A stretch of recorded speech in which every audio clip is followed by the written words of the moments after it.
Ce que Laurent Sokoko a fait, c'est une erreur. Ok. Parce qu'il a insulté Jibem Piana, qui est son petit frère. On comprend? Okay. Devant les gens, public et puis dans Internet aussi.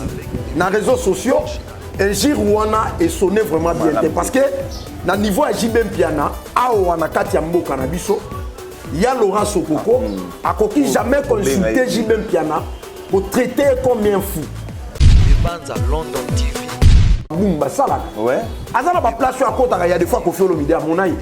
Peut-être. Peut-être. Dans le pays, il y a des fois. Ouais. Kofi Olomide à mon aïe. Pour ceux qui ont mon aïe, il y a un agissement, il y a bien. Tu es sûr que Kofi, à a approché.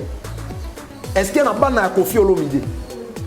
Et ça n'a pas de star Moussou à approcher à Rabangoti. Ouais. Banza London TV. Ok. Na koki vraiment confirmer que pareil à Junior Mpiana va échouer dans l'éducation à moi dans bango. On a encore le bélo comme moi naza éduqué mais éducation mal compris. Ok.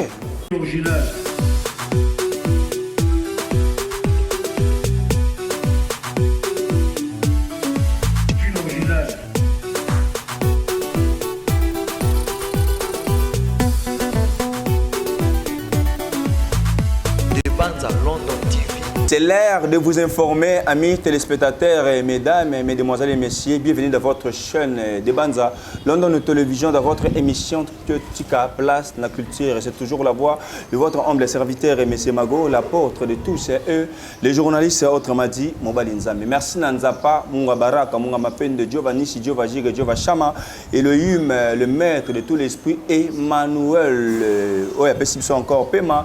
Il y a comme on a du sous Mokolo, il y a le lot et puis déjà bonne chance dans Bayeban sur Bakoti 2024 boza ba champion boza ba guerrier boza ba victorieux et puis la représentant encore ba monsieur Serre condoléances c'est très attristant la bande de ba bonsi ba être cher. Aujourd'hui tu as mis trésor bolom. Tu as mis encore ba bazo se planer par rapport à intelligence na et puis na sagesse na. C'est un message qui parle très bien. Je vous rassure que ceux qui ont je pense que les bateaux parce que alors on a pas précision. Tout cela parce que jour et nuit tout là on a toujours actualité de marine internet. Moni émission moro moi papa chéri même piana junior et piana salaki. La émission na sali a nié a ebi ko follow mendete ceux qui yena Didison basolarité c'est parce que papa na yé papa ya Didison qui est ko follow de avec ça qui et junior piana basolarna Didison et puis par rapport, il y a Marambo de Kao tout autour, il y a musique, il y a Congo. Pourquoi pas au tapos n'a pas artoté mon sous. Déjà merci na merveille Zola, j'étais sali là où tu es au Talabiso. Moi mon bal il y a Pembe mais il y a bio. Tu vois là quand on a Pembe à naturel parce que mes balles il va vraiment au parcours là. Ouais bien Pembe au moins tali au moins que sur la scène.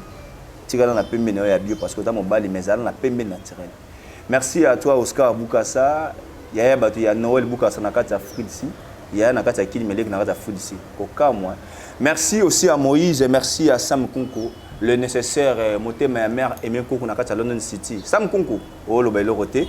Merci à maître Baina très fort au judoka international. Alors pour la joie, trésor, tous les images, bon tout ça là, tout continuer na trésor vidéo.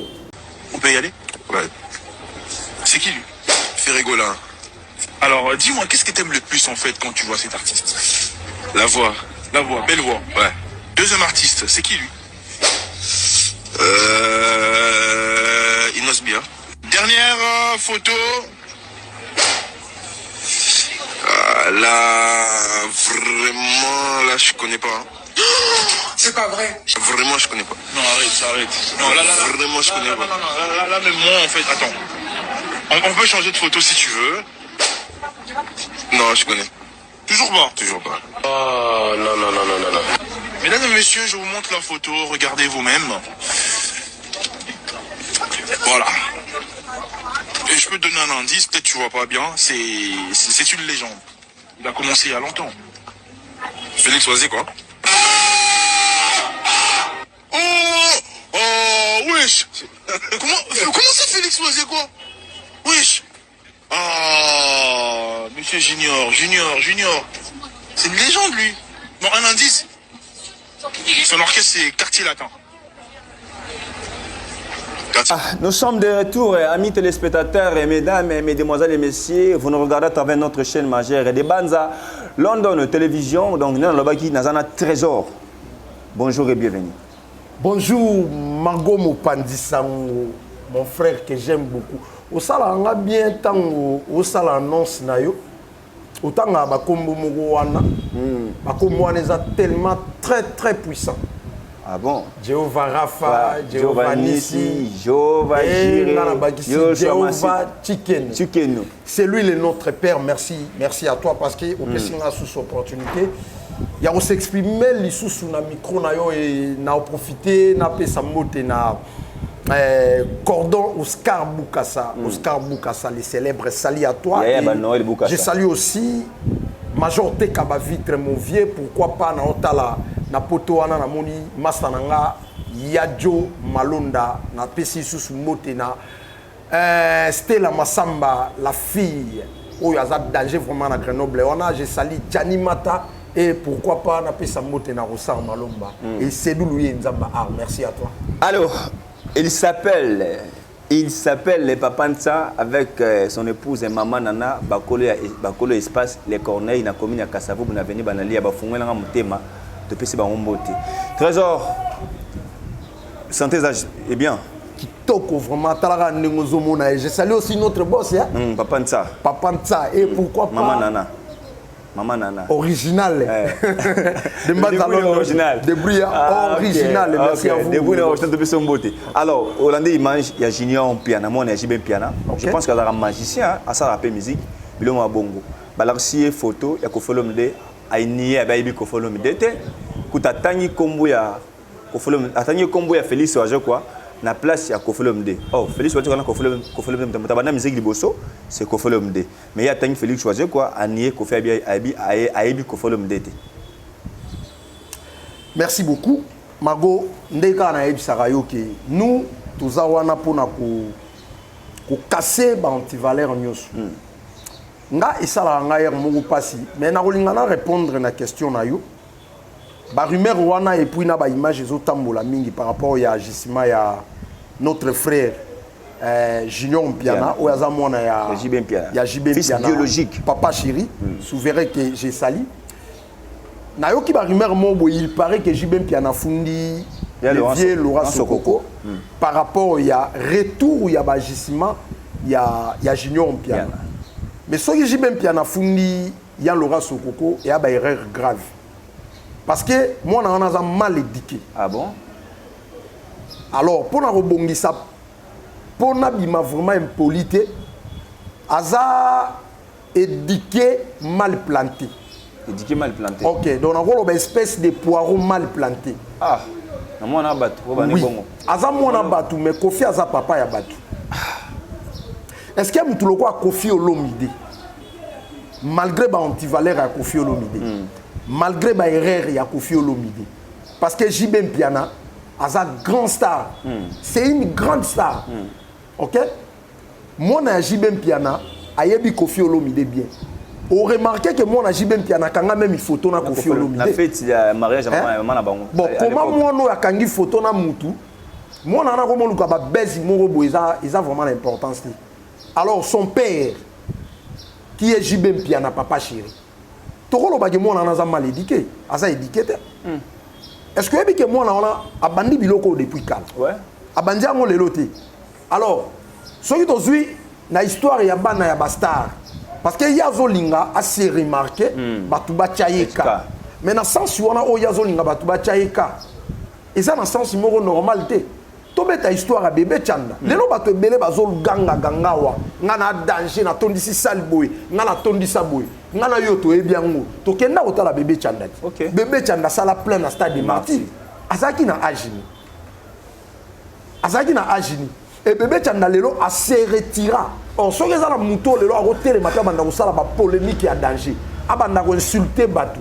Abanda ko manquer ba ene respect. Oui, il y a pas batu. Bébé Chanda. Parce que faire rigoler ton stade de martyr, bébé Chanda ton stade de martyr. Avant faire rigoler, fallait pour pas ton stade de martyr. Bébé Chanda ton stade de martyr. Avant fallait pour pas. Hein? Si au moins na wana, asali nini na vie na yi.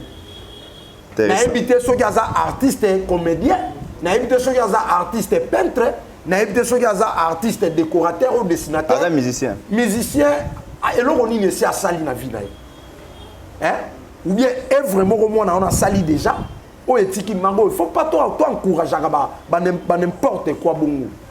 Si on va tellement to télémission loko moko bo système moko boyé, boya na yo batu na TV, système moko boyé, finga na yo batu na TV pour ba chayoka, système moko yé, ça là ba n'importe quoi pour batu ba chayoka. Donc batu nyoso, bazo pour na pe sous ba système ngote. Pourquoi pas batu faut bazo pe exemple na yo. Même les journalistes. OK. Hein? D'ailleurs quand batu ba lobela ra yo, hein? Nazo flatter yo, mais nazo encourager yo. Il y a beaucoup de gens qui ont par rapport à ton travail. Pourquoi pas te faire linga? Toi qui n'as pas voir c'est normal que quand tu passes à la télé, tu vas vendre non ces messieurs là, ils parlent bien. Très bien. Pourquoi pas bon? Il faut que toi qui n'as pas anti-valeur, mais j'ai même piano. Tant que moi n'en parce que ça les loti. Moi n'en a auto manqué faire rigoler respect. Oh, pourquoi le big faire rigoler faire rigola, erreur et à faire rigoler ça parce qu'il y a zolinga c'est conquérir n'a fallu ou pas. Donc ils ont pas polémique qui m'ont mal placé. Ils ont mal placé mon frère. Hein? Ils ont pas flatterie moko boy. Batu nyoso ba flatter qui fali. Moi je pense que lelo batu faut ba zo mayele. Hein? Bato lelo ba olinga ba ya na TV pour ba tcha bango ka, pour ba leader ba benga bango pembeni na bango. Est-ce que vous pensez que fali pour pas ou faire rigola? Werason, Jibem Piana, Fabrigaz Héritier Watanabe, depuis qui pomba, bango nyoso. Est-ce que bazana mis sous ou bien mato ité à Oyoka, na comme on a n'importe quoi au Ezo Salem. Aux hommes on a histoire manique, comment ça? Voilà. Qui peut croire? On parlera. Oui, n'a pas si comme exemple, moi on a dit que tu recommandes. Donc bato faut ba yé bandenge nini, ba ko marcher na musalo. Mabo, tolo bien loko moko boy que nous, ba vrai. Il faut tout défendre nous salons à biso. Très bien. Hein? Tout ça, les journalistes étaient potos à la star. Oui. On est star parce que tout ça, c'est étoile. Voilà. Mais tout comme ma star, t'es pour la gobi marana basi à batu. Tout comme ma star, t'es pour la gosa la n'importe quoi. Tout comme ma star, t'es pour ceux qui va chérir balinginga, na gosa la mutu moro célèbre non. Tandis que au comme ma paix maladie na vie na yo. Et là on faut tout ça batu conseil mon frère. Tandis qu'on détruit vie na yo. Capona qui star wana produit remarquable on a créé là ba problème mais les gens ont remarqué que ba tu ba rejoindre musala na biso pour ba tchabango ka mais oui ba ko tchabino ka mais dans quel contexte il faut ba tchayoka. Est-ce que aujourd'hui Junior Mpiana mal éduqué, je pense bon je sais pas si dans le bamala mon bien mal éduqué mais en voyant comme ça se voit qu'il y a dans la famille moko boye les a combo côté la ba sœur naé batangi ba classe le va travailler je pense que Aza quand même un homme intelligent de le bien qu'Azo agissait na ba émotion à côté na ba baise manière oyo akendeli makambongo ko nié ko folomide parce que ko fait ça qui mo on est de distance que a solliciter Junior te pour Junior Aza voyou. Est-ce que tu ko kelango ndengwana Mango na opé ce exemple mon boy ezana ba ndoki hein Aza penza maman nandoki aboma batu bakufaka. Il y a des fois to banga la père mon relié biloko bana naï. Mais so que spirituellement parlant okuta bana na ndako bana kindokité. Ndoki nyoso ka atende apesa ka bana naï kindoki. Parce que sa profession moko boy ezalaka individuel tout comme mutu pe akoki ko partager yango. Et tant on doit partager tout comme peut ko partager té. OK. Kofi Olomide malgré je répète, malgré anti-valeur naïe malgré ba erreur naie mais ce qui a remarqué que ça na voyou moko boye déléquent moko boye alinga approcher moi na naie akoboya selon vous qui est déléquent qui est voyou mais Junior a déléquent est-ce que ça normal papa ko benga moi na mninga voyou puis muta ABC Junior Mpiana qui papa ba ina solano de voyou Didison est-ce que vous trouvez ça c'est normal si il y a un ani comment il s'appelle Junior Mpiana wana autant le bélo montré capital voilà. Il est intelligent OK il fallait qu'il a l'occasion de faire sagesse parce qu'il a collé je n'aurai moi la mouquette hein quand une fille approchait yo a dit que mon père m'a dit na solo la kana yote parce que à mon akayo il y a des fois le baki à mon akayo aux annettes voyou par rapport au comportement na yo mago est-ce qu'on dit que démarche na yo eko détecter yo Évidemment. tu vas consulter yo par rapport à ndenge zoloba batali babino garçon yo aza vraiment d'unité. Voilà. OK? Voilà. Et vandeli na yo pekaka. Tu vois? Voilà. Mais yeti a combien lobake aboya Koffi Olomide. C'est que on se sentir déjà za star, non? OK? On se sentir déjà star. Aza star. Aza na ba place yo ya kotaka. Yo ebi bana bato mbongo ba bumba salaka. Ouais. Aza na ba place yo ya kotaka, il y a des fois Koffi Olomide à Monaï. Peut-être. Peut-être, dans le pays, il y a des fois. Ouais. Koffi Olomide à Monaï. Pour ceux qui ont Monaï, na ba gisima mo ya bien. Tu es sûr que Koffi a gros bana mo anaye a approché? Est-ce qu'il n'a pas na Koffi Olomide? Et ça n'a pas na star musu ba approcher ka bangoti. Ouais. Landa ba propos ya jeune frère Mabiso Junior. Est-ce que c'est pas nécessaire que Didison, bien qu'il n'a pas confirmé, parce que c'est lui qui a dit c'est Didison a dit que papa a bien approché parce qu'il parle aux voyous. Est-ce que c'est important que Didison a le bana Junior que papa a bien se sortir pour les voyous? C'est important ça. Na ebiselo o mobu. O moni tant to zarana bana. To boti bana basi, to boti bana mibali. OK? D'abord, quoi approcher une fille. Ils ont une façon mibali. OK. Soit tu n'as pas approché pour azala amina nga simple. Soit tu n'as pas approché pour akoma amina nga dans domaine bolingo. OK?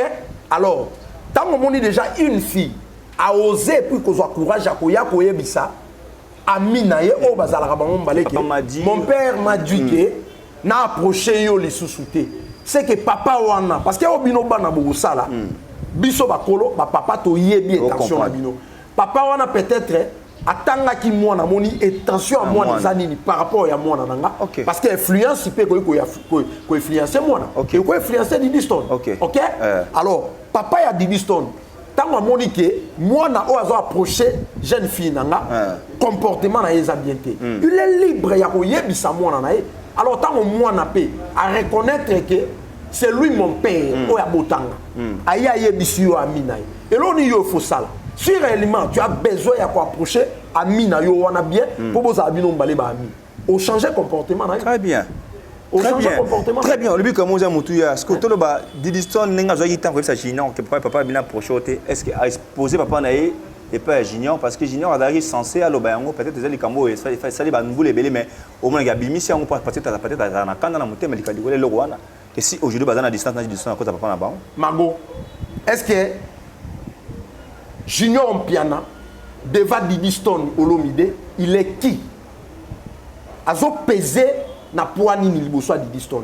Pour Didiston a père nae a explosé liboso ya Junior. D'abord, Koffi Olomide à son âge. Aza papa et pas ya Didiston parce que papa pas Junior pe.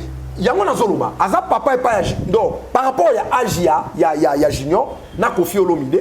On comprend, même si Aroubé n'a papa, parce que son père a un petit frère à Koffi Olomide, mais na âge à Koffi Olomide Junior à Rosa Kokonaï. OK? Du fait qu'elle est inférieure et pas à Koffi Olomide, n'a pas contexte, na âge, na domaine, il y a Rosa na Bomotoboy. Donc, Didiston, elle est libre.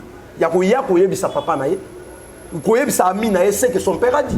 Et c'est normal, mon frère. Voilà, je pense que, amis téléspectateurs, je suis avec Trésor. Je vous avais déjà dit que c'est un monsieur qui parle très bien.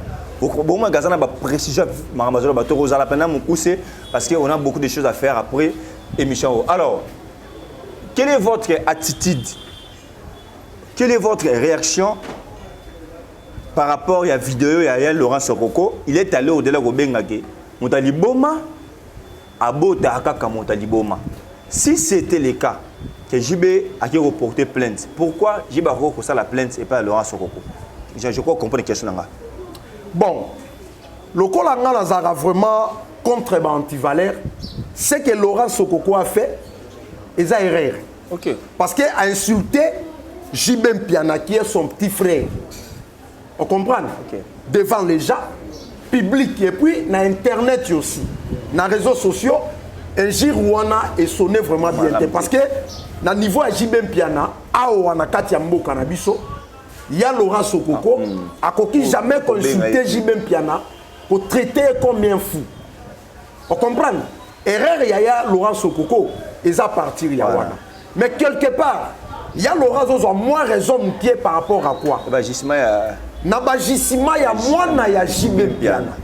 Parce que Laurent Sokoko, aza muto bazakana Koffi Olomide ayebi valeur ya Koffi Olomide Laurent Sokoko aussi ayebi valeur ya JB Mpiana mais quand a commis un niveau à déborder bongo parce que va toucher grave tu vois va toucher grand oyo aza icône on a le lelo Koffi Olomide c'est un type nous Congolais, voilà. Il faut te protéger, il faut te garder bien. Voilà. Parce que tous les cas, ceux qui Koffi Olomide à Koffi, net au monde valeur naï. Très bien. Comme d'habitude, nous n'avons pas d'habitude en Congo. Alors, dans le bien, on a deux contextes.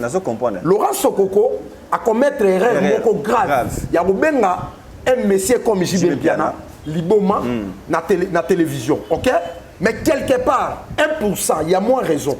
Laurent Sokoko a travaillé na moins raison par rapport à quoi biso toyebi que ceux qui moana azo réagir na ba erreur bongo to zonga directement pas ba parents parce que moana poise à la bien instruit abandarana ne pas ba parents na ye aké na école après le pasteur aussi bazo contribuer pour la éducation à moana très bien alors ceux qui moana déjà a commis ko sala ba débordement ya bongo ezongela ba parents na ye très bien est-ce que tu veux que le baké Bapara ya Junior Mpiana ba échouer l'éducation à moi na bango ou bien moi na osala ba excès des ailes.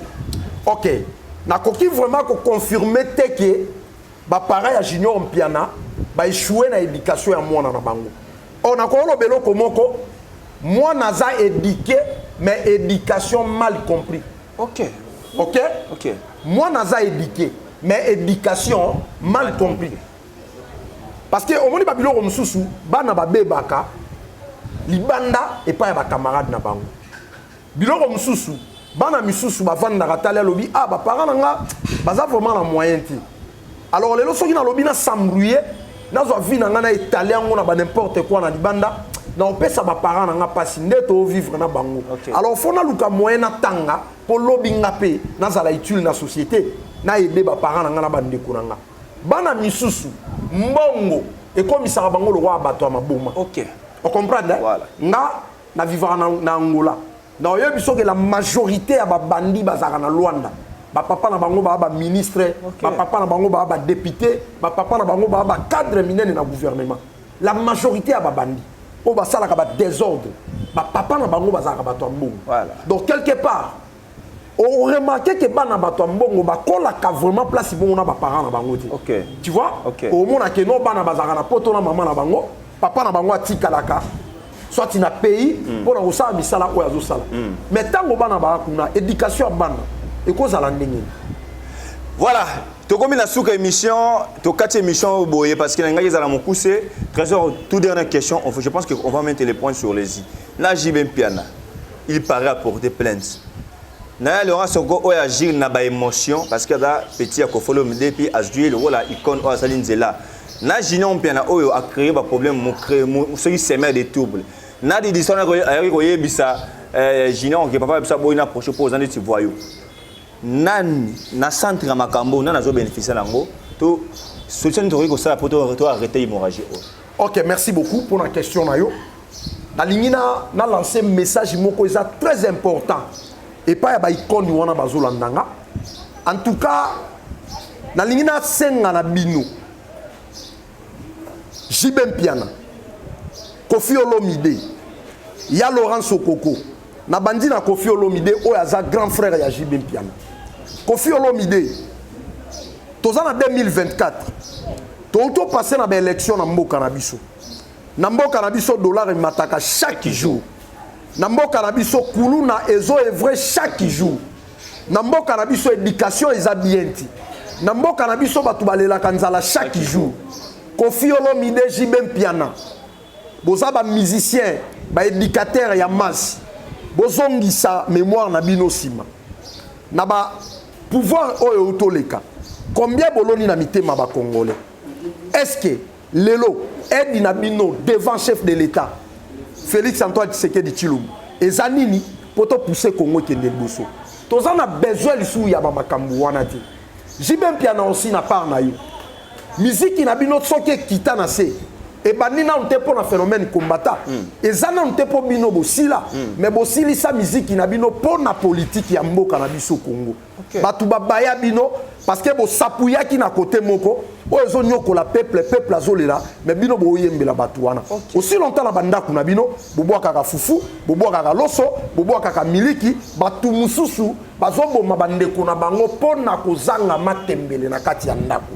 Est-ce que vous se rappelez que vous avez se réconcilier na population congolaise? Très bien. Il y a Laurent Sokoko na ebi ko zara na mbongo mbongo na yo on investir nini na kati ya Congo oyo ko kolongola le fisc 15 personnes voilà. Na chômage na souffrance au tozomona tozana besoin d'antivaleur wana te jibem piana na côté na yo benga mwana vandisa ye benda ye matoyi Kofi aza papa na ye Fer aza papa na ye Fale aza papa na ye Héritier aza papa na ye bango nyonso ba papa na ye et osala bien mwana zonga na nzela po a valoriser yo Kofi Olomide aussi benga mwana aza mwana ya leki na yo Jibem Piana benga Jibem Piana apesa yo mwana na téléphone auto sala nzembo comment Del Pirlo 18 ans il y a 18 ans benga papa pourquoi parce que qui passe ndenge obota mwana wana absence ya mwana n'est pas na yeba ndaki soyo et mwana ya Jibem Piana pe azo jouer rôle lokola Del Pirlo benga mwana wana pesa conseil aza mwana ya Laurent Sokoko benga Jibem Piana senga et pardon na ndengo benge liboma. Merci, c'est l'homme des antivaleurs Trésor Bolembo to continuer toujours na droit chemin pour yozala bien bambote rapidement. Merci beaucoup napesi bambote na ngana Sedulu yeye Zambia art Oscar Boukassa, le cordon célèbre, je te salue. Et n'a pas si sous mote na merveille Zola, merveille Zola. Salut à toi, Mobile à Pembe à Bogar, n'a pas si mote. Et nazo il sera batunyo so vraiment yamoui, baramani a propre na katia Corneille, n'a pas si mote. Batunyo so bola na bisoba na poto, obo ya vacances, ba na Luanda, obo ya vacances. Ah toza vraiment na espace. Les Corneille et Zabongona. Kassavou Boussi, Prince Gambela, na Koya Banali, en tout cas, vous avez vraiment décidé. Na bosalité na pesa mote na Stella Massamba na pesa mote na Grenoble wana ya Joe Malonda Ronsard Malomba et mon frère Aristote Mbonda Major Teka Bavitre Serge Boana Solution. Merci. Allez, candidat spécial à toi Major Teka Bavitre Serge Boana Solution de la part de M. Mago l'apôtre de tous, on te salue.